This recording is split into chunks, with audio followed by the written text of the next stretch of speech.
Hello everyone, welcome to my YouTube channel pharma researcher. तो आज की वीडियो में मैं आपके साथ फार्मास्यूटिकल इंजीनियरिंग में जो एक टॉपिक आता है यूनिट ऑपरेशन, उसका एक इम्पॉर्टेंट एमसीक्यूज लेके आया हूँ। तो चलिए स्टार्ट करते हैं वीडियो को। तो पहला क्वेश्चन आता है इसमें कि saturated solution left behind the process of crystallization is called. तो जब भी हम क्रिस्टलाइजेशन करते हैं तो क्रिस्टलाइजेशन करते टाइम लास्ट में एक सेचुरेटेड सॉल्यूशन बच जाता है, तो उस सॉल्यूशन को क्या नाम दिया जाता है? तो उस सॉल्यूशन को बोला जाता है मदर लीकर। तो ऑप्शन सी इस क्वेश्चन का राइट आंसर हो जाएगा।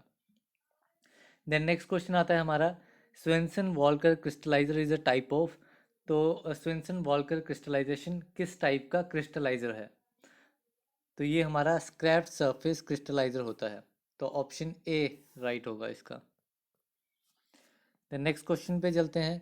तो नेक्स्ट क्वेश्चन हमारा आता है, choose a method to achieve super saturation for a substance whose solubility is independent of temperature. तो हमें एक ऐसा मेथड बताना है सुपर सेचुरेशन को अचीव करने के लिए, एक ऐसे सब्सटेंस के लिए जिसकी सोल्युबिलिटी टेम्परेचर के इंडिपेंडेंट होती है, टेम्परेचर पे डिपेंड नहीं करती है। तो ये मेथड आता है हमारा इवेपोरेशन।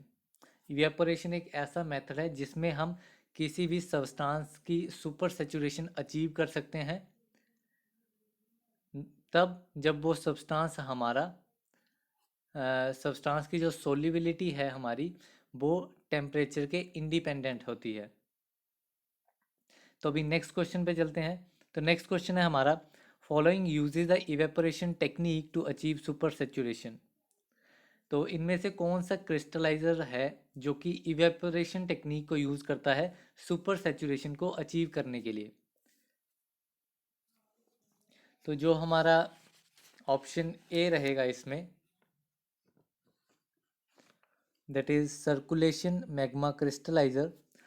तो इस क्रिस्टलाइजर में हम इवेपोरेशन टेक्निक की हेल्प से सुपर सेचुरेशन अचीव करते हैं। देन नेक्स्ट क्वेश्चन पे आते हैं अभी। तो नेक्स्ट क्वेश्चन है हमारा, following is not true for an azeotropic mixture. तो इनमें से हमें स्टेटमेंट बतानी है, कौन सी स्टेटमेंट एजियोट्रॉपिक ट्रू नहीं है।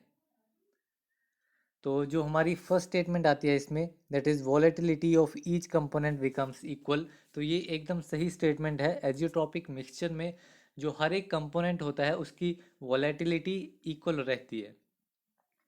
देन नेक्स्ट स्टेटमेंट आती है इसमें, relative volatility of mixture is one. तो एजियोट्रॉपिक मिक्सचर में जो रिलेटिव वॉलेटिलिटी होती है मिक्सचर की, वो वन की इक्वल रहती है। द नेक्स्ट स्टेटमेंट है, components of such mixtures can not be फ्रैक्शनेटेड। तो इसमें जो भी कंपोनेंट्स रहते हैं, डिफरेंट कंपोनेंट्स रहते हैं, तो उनको हम फ्रैक्शनेट नहीं कर सकते हैं। तो ये स्टेटमेंट भी एजियोट्रॉपिक मिक्सचर के लिए एकदम ट्रू है। तो इस क्वेश्चन का राइट आंसर हो जाएगा, that is none of these statement is false regarding azeotropic mixtures. Then अभी हमारा नेक्स्ट क्वेश्चन आता है, following is most widely used for extraction of volatile oils. ये क्वेश्चन काफ़ी इंपॉर्टेंट है कि वॉलेटाइल ऑयल्स की एक्सट्रैक्शन के लिए इनमें से कौन सी टाइप की डिस्टिलेशन हम यूज़ करते हैं। तो इसमें जो हमारी स्टीम डिस्टिलेशन रहती है वो मोस्टली यूज़ होती है वॉलेटाइल ऑयल्स के एक्सट्रैक्शन के लिए। देन नेक्स्ट क्वेश्चन हमारा आता है, fixed oils can be extracted using. तो हम फिक्स्ड ऑयल किसकी हेल्प से एक्सट्रैक्ट कर सकते हैं? तो जो हमारे फिक्स्ड ऑयल्स हैं वो हम मॉलिक्यूलर स्टिल से या फिर मॉलिक्यूलर डिस्टिलेशन हम बोल सकते हैं। तो मॉलिक्यूलर डिस्टिलेशन से हम फिक्स्ड ऑयल को एक्सट्रैक्ट कर सकते हैं। देन नेक्स्ट क्वेश्चन है हमारा, a material is termed bone dry if the moisture content is reduce to. तो इसमें सिंपल सी बात है, इसमें बॉन्ड ड्राई की डेफिनेशन पूछी गई है। तो हम किसी मटेरियल को बॉन्ड ड्राई तब बोलेंगे जब जो हमारा मॉइस्चर कंटेंट है वो जीरो मॉइस्चर से रिड्यूस हो जाए। तो ऑप्शन बी इस क्वेश्चन का राइट आंसर हो जाएगा कि हम मटेरियल को बॉन्ड ड्राई तब कहेंगे जब उसका जो मॉइस्चर कंटेंट है वो रिड्यूस हो जाए जीरो मॉइस्चर से। देन नेक्स्ट क्वेश्चन हमारा है, ideally the drying should be done to a level of. तो आइडियली ड्राइंग हमें कब तक करनी चाहिए? तो ड्राइंग हमें ईएमसी लेवल तक करनी चाहिए। तो जो ईएमसी होता है वो होता है इक्विलिब्रियम मॉइस्चर कंटेंट। ठीक है, तो जो भी हमारे ड्राइंग होती है वो इक्विलिब्रियम मॉइस्चर कंटेंट के लेवल तक ही करनी चाहिए। तो अभी नेक्स्ट क्वेश्चन पे चलते हैं। तो नेक्स्ट क्वेश्चन हमारा आता है जेल्सिकेशन is the term use for. तो हम जेल्सिकेशन जो टर्म है वो किसके लिए यूज़ करते हैं? तो जेल्सिकेशन टर्म फ्रीज ड्राइंग के लिए यूज़ की जाती है। द नेक्स्ट क्वेश्चन आता है हमारा कि freeze drying works on the principle of. तो फ्रीज ड्राइंग किस प्रिंसिपल पे काम करता है? तो फ्रीज ड्राइंग हमारा काम करता है सब्लिमेशन पे। Sublimation of water from ice phase to gas phase, means direct solid से लिक्विड में कन्वर्ट करना सब्लिमेशन होता है। तो sublimation of water from ice phase to gas phase जो प्रिंसिपल है उस पे वर्क करता है हमारा freeze drying. The next question आता है हमारा कि दीवार फ्लास्क आर यूज्ड इन। तो ये फ्लास्क होती हैं दीवार फ्लास्क, ये हम किस ड्राइंग में यूज़ करते हैं? तो दीवार फ्लास्क हम फ्रीज ड्राइंग में यूज़ करते हैं। तो फ्रीज ड्राइंग के ऊपर काफ़ी बार क्वेश्चन पूछा जाता है। तो फ्रीज ड्राइंग के हमने 3-4 कंपोनेंट पढ़ लिए कि जेल्सिकेशन टर्म किसके लिए यूज़ होती है। तो जेल्सिकेशन टर्म फ्रीज ड्राइंग के लिए यूज़ होती है। और फ्रीज ड्राइंग का जो प्रिंसिपल है वो क्या रहता है? वो रहता है सब्लिमेशन। एंड देन हमने देखा कि दीवार फ्लास्क किसके लिए यूज़ होती हैं? तो दीवार फ्लास्क हमारी फ्रीज ड्राइंग के लिए यूज़ होती हैं। तब नेक्स्ट चलते हैं नेक्स्ट क्वेश्चन पे। तो नेक्स्ट क्वेश्चन हमारा आता है the most efficient heat exchange between the particles and flowing airs occurs in the. तो जो मोस्ट एफिशिएंट हीट एक्सचेंज होती है पार्टिकल्स और जो फ्लो करती हुई हवा है उसके बीच में जो हीट एक्सचेंज होती है वो मोस्ट एफिशिएंटली किस ड्रायर में होती है? तो ये हमारी होती है फ्लूडाइज्ड वेट ड्रायर में। देन नेक्स्ट क्वेश्चन आता है हमारा following light is mostly used in radiant heat dryer. तो इनमें से कौन सी लाइट रेडिएंट हीट ड्रायर में मोस्टली यूज़ की जाती है? तो जो हमारी इंफ्रारेड रेज होती हैं वो हम मोस्टली यूज़ करते हैं रेडिएंट हीट ड्रायर में। द नेक्स्ट क्वेश्चन हमारा आता है Reynolds number that is abbreviated as RE for streamline flow of a fluid is। तो रेनॉल्ड्स नंबर स्ट्रीमलाइन फ्लो के लिए कितना रहता है? तो ये रहता है हमारा लेस देन 0.2, 0.2 से कम रहता है। रेनॉल्ड्स नंबर जो है हमारा वो एक डायमेंशनलेस नंबर है, इसकी कोई भी डायमेंशन नहीं होती, मेजरमेंट यूनिट नहीं होती, ये एक सिंपली एक नंबर रहता है। देन नेक्स्ट क्वेश्चन हमारा आता है following is not the mechanism of side reduction. तो इनमें से कौन सा साइड रिडक्शन का मैकेनिज्म नहीं है? तो जो हमारा फर्स्ट इसमें है इम्पैक्ट एंड एट्रिशन, ये हमारा मैकेनिज्म रहता है साइज रिडक्शन का। कटिंग भी इसी में आता है, कटिंग भी हमारा साइड रिडक्शन का मैकेनिज्म रहता है। एंड ब्रशिंग भी साइड रिडक्शन का मैकेनिज्म रहता है, लेकिन एल्यूट्रिएशन साइड रिडक्शन नहीं होता है। ये एल्यूट्रेशन हमारा एक साइज सेपरेशन मेथड है, साइज सेपरेशन मेथड है। ठीक है, तो अब हम साइज रिडक्शन मैकेनिज्म होते हैं उनके बारे में बात करते हैं। मैकेनिज्म ऑफ साइड रिडक्शन, तो इसमें हमारा एक तो आ गया इम्प्रेशन, इम्पैक्ट एंड एट्रिशन, एक आ गया कटिंग, एक आ गया ब्रशिंग। इसके अलावा हमारा एक कंप्रेशन रहता है, कंप्रेशन, कंप्रेशन भी हमारा मैकेनिज्म रहता है साइड रिडक्शन का। क्रशिंग, एक क्रशिंग रहता है एंड एक रहता है शेयरिंग। तो ये डिफरेंट मैकेनिज्म है साइज रिडक्शन के लिए। तो इसमें मोस्टली इम्पैक्ट एंड एट्रिशन पे काफ़ी बार क्वेश्चन पूछा जाता है कि इम्पैक्ट एंड एट्रिशन ये दोनों ही मैकेनिज्म किस मिल में यूज़ होते हैं? तो ये इम्पैक्ट एंड एट्रिशन ये दोनों हमारे फ्लूड एनर्जी मिल में, ठीक है, फ्लूड एनर्जी मिल में एंड वॉल मिल, इन दो मिल्स में impact and attrition mechanism of action रहते हैं। ठीक है, देन अब हम नेक्स्ट क्वेश्चन देखते हैं। तो नेक्स्ट क्वेश्चन हमारा आता है in dry milling the moisture content should be. तो ड्राई मिलिंग में हमारा मॉइस्चर कितना रहना चाहिए? तो ड्राइंग मिलिंग में हमारा मॉइस्चर 2% से ज़्यादा नहीं होना चाहिए, 2% से कम ही रहना चाहिए for efficient drying of the substance. The next question हमारा आता है, for effective operation of wall mill the wall charge should be. तो अगर हमें वॉल मिल का उससे इफ़ेक्टिवली काम लेना है तो वॉल चार्ज मींस उसमें कितनी वॉल्यूम जो है मिल की वॉल के साथ फिल होनी चाहिए। तो 32 है वो वॉल के साथ फिल होनी चाहिए हमारी वॉल्यूम वॉल मिल की, तब वो एफिशिएंटली काम करेगा। देन नेक्स्ट क्वेश्चन पे आते हैं हम। तो नेक्स्ट क्वेश्चन है हमारा, that is critical speed of the ball mill is the speed at विच। तो हम कब बोलेंगे कि वॉल मिल जो है एफिशिएंटली काम कर रहा है, या उसकी क्रिटिकल स्पीड कितनी होनी चाहिए। तो जब उसमें जो वॉल्स हम ऐड करते हैं वो मिल के साथ सेंट्रीफ्यूज होने लग जाएं, मीन्स रोटेट सेंट्रीफ्यूज की तरह पूरा घूम के रोटेट करके फिर वो मिलिंग करें साइज टाइम पे हम, तो उतनी स्पीड जितनी स्पीड पे वो सेंट्रीफ्यूज करेंगी मिल के साथ वॉल्स, तो उसको हम बोलेंगे critical speed of the ball mill. The next question हमारा आता है, Rauwolfia and Glycyrrhiza can be size reduced the best way by of. तो हम किस मिल से रोवोल्फिया एंड ग्लिसरीजा का बेस्ट तरीके से साइज रिडक्शन कर सकते हैं। तो वाई यूजिंग कटर मिल, कटर मिल की हेल्प से हम इनको साइज रिड्यूस कर सकते हैं। देन नेक्स्ट क्वेश्चन पे चलते हैं फिर। तो नेक्स्ट क्वेश्चन हमारा आता है, select a mill for a low melting drug. तो लो मेल्टिंग ड्रग के लिए हमें एक मिल सेलेक्ट करनी है कि जो भी हमारे लो मेल्टिंग ड्रग्स होते हैं उनको हम किस मिल में साइज रिड्यूस कर सकते हैं। तो जो हमारी फ्लूइड एनर्जी मिल होती है उसमें हम लो मेल्टिंग ड्रग्स को मिल कर सकते हैं, उनकी साइज रिडक्शन कर सकते हैं। अभी हमने बात करी फ्लूइड एनर्जी मिल की, इसका एक्शन कैसा रहता है, मींस इसका मैकेनिज्म ऑफ साइज रिडक्शन क्या रहता है। तो इसमें रहता है हमारा इम्पैक्ट एंड एट्रिशन।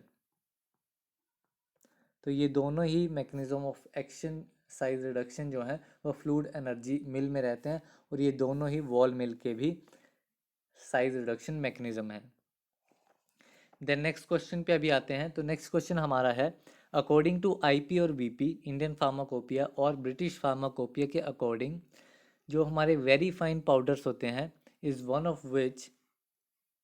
तो उनको हम कैसे डिफाइन करेंगे।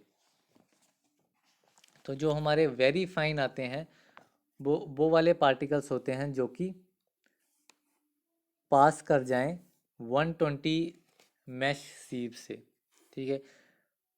जिनका साइज 120 मैश होता है वो सारे हमारे वेरी फाइन पाउडर्स रहते हैं। और अगर बात करूं सुपर फाइन की, सुपर फाइन पे भी क्वेश्चन आता है, सुपर फाइन हमारे कौन से रहते हैं। तो सुपर फाइन हमारे वो पार्टिकल्स रहते हैं जिसमें हमारा जो 90% जो हमारा कंपाउंड रहेगा वो पास कर जाएगा, 90% पास कर जाएगा 10 माइक्रोन से, 10 माइक्रोन से पास कर जाएगा। देन फिर हम नेक्स्ट क्वेश्चन पे चलते हैं। तो नेक्स्ट क्वेश्चन है हमारा, total 100 squares in a 1 inch square area is termed as. तो हमें बताना है कि जब हम 1 इंच स्क्वेयर एरिया लेंगे, अगर 1 इंच स्क्वेयर एरिया में 100 स्क्वेयर्स आते हैं तो वो उससे हमें क्या पता लगता है कि वो कौन से मैश सीव रहेगी, ठीक है। जैसे मान लिया कि ये हमारा एरिया आ गया 1 इंच स्क्वेयर, यहाँ पे 1 इंच है, यहाँ पे 1 इंच है, यहाँ पे 1 इंच है, और इसके बीच में जो ऐसे बॉक्स रहेंगे वो टोटल नंबर में 100 रहेंगे। तो ये रहेंगे 100। तो इस कंडीशन में हम उस मैश सीव को क्या बोलेंगे। तो वो हमारी आ जाएगी 10 मैश सीव। तो अभी नेक्स्ट क्वेश्चन पे चलते हैं हम। तो नेक्स्ट क्वेश्चन है हमारा, following is not a filter aid. इनमें से कौन सा फिल्टर एड नहीं है। तो हम बात करें डाइटोमाइट की, कार्बन की एंड एस वेसेटस, तो ये तीनों ही हमारे फिल्टर एड रहते हैं, लेकिन जेलेटिन इनमें से फिल्टर एड नहीं है। तो ऑप्शन सी इस क्वेश्चन का राइट आंसर हो जाएगा। तो इसमें हमें फ़िल्टर एड के एग्जांपल्स के नाम भी याद रखने हैं, क्योंकि इन पे भी क्वेश्चन आ सकता है कि follow in which of the following is a filter aid. तो उसमें एस्बेस्टस का नाम आ सकता है, या कार्बन का नाम आ सकता है, या डाइटोमाइट का नाम आ सकता है।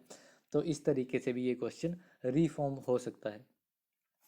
देन नेक्स्ट क्वेश्चन पे हम चलते हैं। तो हमारा नेक्स्ट क्वेश्चन आता है, फिल्टर एड्स में बी अप्लाइड बाय। तो हम फिल्टर एड्स को कैसे अप्लाई कर सकते हैं? तो इनको हम pre coating technique and body mix technique, इन दोनों ही टेक्निक से अप्लाई कर सकते हैं। तो इस क्वेश्चन का राइट आंसर हो जाएगा हमारा option C. The next question हमारा आता है, integrity test are intended for following filters. तो इंटीग्रिटी टेस्ट किस फिल्टर के लिए यूज़ हम कर सकते हैं? तो जो हमारे मेम्ब्रेन फिल्टर्स होते हैं उनके लिए हम इंटीग्रिटी टेस्ट को इंटेंड कर सकते हैं। द नेक्स्ट क्वेश्चन पे चलते हैं अभी। तो नेक्स्ट क्वेश्चन हमारा आता है, the equation describing the factors affecting the rate of filtration is. तो इनमें से कौन सी इक्वेशन है जो बेस्ट डिस्क्राइब करती है factors affecting the rate of filtration को? तो जो हमारी स्टोक्स इक्वेशन है वो डिस्क्राइब करती है, उससे हमें पता लग जाता है कि कौन कौन से फैक्टर्स रेट ऑफ फिल्ट्रेशन को डिस्क्राइब करेंगे या उनको अफेक्ट करेंगे। देन नेक्स्ट क्वेश्चन हमारा आता है, Duhring's rule is related to. Rule किसके साथ, इनमें से किस प्रोसेस के साथ रिलेट करता है? तो जो हमारा डोहरिंग्स रूल है डिस्टिलेशन के साथ रिलेट करता है, डिस्टिलेशन में डोहरिंग्स रूल अप्लाई होता है। द नेक्स्ट क्वेश्चन हमारा आता है, filters function by the following mechanism. तो फिल्टर्स का जो फंक्शन है वो फिल्टर्स मीन्स किस तरह से, किस मैकेनिज्म से अपना काम करते हैं, ये हमें बताना है। तो इसमें बात करूँ सीविंग और स्क्रीनिंग, एंट्रैपमेंट और इम्पेक्शन एंड इलेक्ट्रोस्टैटिक अट्रैक्शन, तो इन तीनों ही मेथड मैकेनिज्म से हमारे फिल्टर्स फंक्शन करते हैं। तो इस क्वेश्चन का ऑप्शन डी राइट आंसर हो जाएगा। द नेक्स्ट क्वेश्चन हमारा आता है, clarification is a term used when the solid content of the product. तो हम क्लैरिफिकेशन टर्म का यूज़ कब करते हैं, कब हम किसी भी सब्सटेंस को या किसी भी प्रोडक्ट को क्लैरिफिकेशन बोलेंगे, कि क्लैरिफिकेशन टर्म से डिनोट करेंगे? तो जब भी हमारे प्रोडक्ट में जो सॉलिड कंटेंट है वो अगर 1% से कम रहेगा, 1% से ज़्यादा नहीं रहेगा, तब हम उसको बोलेंगे क्लैरिफिकेशन। उस कंडीशन में हम क्लैरिफिकेशन टर्म यूज़ करते हैं। तो ऑप्शन ए इस क्वेश्चन का राइट आंसर हो जाएगा। द नेक्स्ट क्वेश्चन हमारा आता है, hammer mill works by the following principle. तो हमारा जो हैमर मिल है वो किस प्रिंसिपल को फॉलो करता है? तो जो हमारा हैमर मिल है वो फॉलो करता है इम्पैक्ट को। ठीक है, तो हैमर मिल में इम्पैक्ट आता है। अगर मैं कटर मिल की बात करूं तो कटर मिल में हमारी आती है कटिंग। ठीक है, कटर मिल में हमारी आती है कटिंग। वहीं अगर मैं रोलर मिल की बात करूं, हमारा रोलर मिल, तो रोलर मिल में हमारा जो प्रिंसिपल रहता है वो रहता है कंप्रेशन। ठीक है, फिर अगर मैं बात करूं fluid energy mill and ball mill का, तो ऑलरेडी एक्सप्लेन कर दिया है कि उन दोनों में ही इम्पैक्ट एंड अट्रेशन दोनों ही प्रिंसिपल रहते हैं। एंड अगर बात करूं एंड एज एनर्जी मिल की, एक रहता है एंड एज एनर्जी मिल, तो इसमें रहते हैं हमारे क्रशिंग एंड शेयरिंग। ये दो मैकेनिज्म या दो प्रिंसिपल जो हैं वो एंड एज रनर मिल में रहते हैं। तो अभी नेक्स्ट क्वेश्चन पे हम चलते हैं। तो नेक्स्ट क्वेश्चन हमारा आता है, following laws are used to predict energy requirement for comminuting process. तो इनमें से कौन से लॉ हम यूज़ करते हैं एनर्जी रिक्वायरमेंट को प्रेडिक्ट करने के लिए फॉर कम्युनिटिंग प्रोसेस में? तो इसमें ये जो सारे लॉज हैं, Rittinger's law, Kick's law, Bond's law, तो ये तीनों ही लॉ हम यूज़ करते हैं एनर्जी रिक्वायरमेंट को प्रेडिक्ट करने के लिए। तो ऑप्शन डी इस क्वेश्चन का राइट आंसर हो जाएगा। देन नेक्स्ट क्वेश्चन पे हम चलते हैं। तो नेक्स्ट क्वेश्चन है हमारा, फॉलोइंग इज और आर डायमेंशनलेस नंबर। तो इनमें से कौन सी टर्म जो है वो डायमेंशनलेस नंबर रहती है। तो इसमें एक तो मैंने रेनॉल्ड्स नंबर जो है वो हमारा डायमेंशनलेस नंबर रहता है। साथ में इसमें जो पावर नंबर है एंड मास ट्रांसफ़र नंबर है, तो ये तीनों ही हमारे डायमेंशनलेस नंबर्स हैं। तो ऑप्शन डी इस क्वेश्चन का राइट आंसर हो जाएगा। देन नेक्स्ट क्वेश्चन हमारा आता है, sweet land filter is a modified type of. तो जो हमारा स्वीट लैंड फिल्टर है वो किसकी मॉडिफिकेशन है, किस फिल्टर की मॉडिफिकेशन है। तो जो हमारा लीफ फिल्टर रहता है उसकी मॉडिफिकेशन को ही स्वीट लैंड फिल्टर कहते हैं। द नेक्स्ट क्वेश्चन है, ये आज की वीडियो का लास्ट क्वेश्चन रहेगा। तो ये क्वेश्चन है हमारा, one of the following mills works on both the principles of inter particulate attrition and impact. तो इनमें से कौन सा मिल जो है वो इम्पैक्ट एंड एट्रिशन ये दोनों ही प्रिंसिपल पे वर्क करता है। तो ये क्वेश्चन ऑलरेडी डिस्कस कर लिया है इस पे हमने। तो जो हमारा इनमें बात करें, वैसे तो हमने पढ़ा है ball mill and fluid energy mill. तो अब यहाँ पे देखेंगे कटर मिल नहीं है। कटर मिल का जो प्रिंसिपल रहता है वो रहता है कटिंग। हैमर मिल का रहता है सिर्फ और सिर्फ इम्पैक्ट। रोलर मिल का हमारा रहता है कंप्रेशन। लेकिन जो फ्लूइड एनर्जी मिल है उसका हमारा रहता है इम्पैक्ट एंड एट्रिशन। तो ऑप्शन डी इस क्वेश्चन का राइट आंसर हो जाएगा। तो आज की वीडियो में इतना ही। मिलते हैं अगली वीडियो में जिसमें मैं एक और इम्पोर्टेंट सब्जेक्ट के ऊपर आपके लिए एमसीक्यूज क्वेश्चंस लेके आऊँगा। तब तक के लिए थैंक यू वेरी मच।